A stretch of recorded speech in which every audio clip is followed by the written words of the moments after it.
So in my leadership style, I like to use Virginia Tech's Aspirations. So I use curiosity to find out what my group members like so that I can get to know them individually and connect them with the resources that they could use to help further themselves and work better in a group.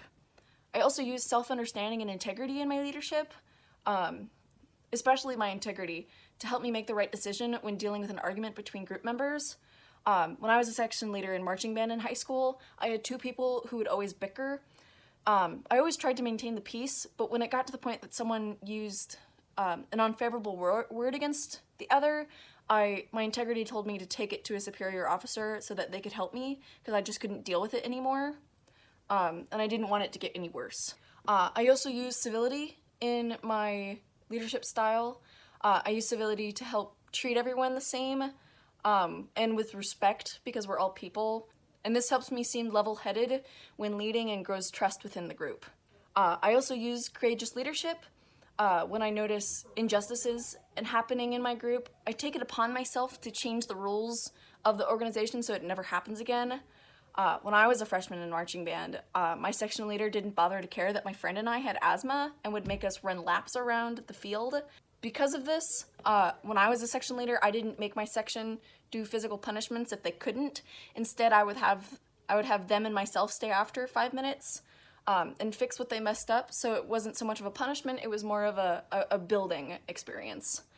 I also use ut prosum in my leadership, just by listening to people when they need someone to talk to. Service doesn't have to be gigantic gestures like the big event. It can just be holding the door open for someone, listening to their ideas and opinions during a meeting, or just encouraging someone to keep trying because I believe in them and I know that they can do it. I also use my Clifton strengths in my leadership style. My 5 strengths are restorative, input, strategic, responsibility, and learner. I'll only be talking about 4, so not responsibility. So my restorative strength is how I'm always looking for possible solutions to current and future problems.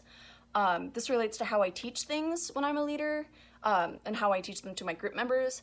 I'm always asking if they're understanding what I'm teaching them and if I need to say it differently or not.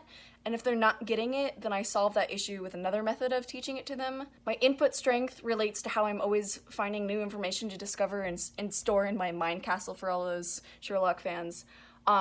This becomes especially useful if I learn that someone is interested in a certain topic and I know that there's a club especially for that topic.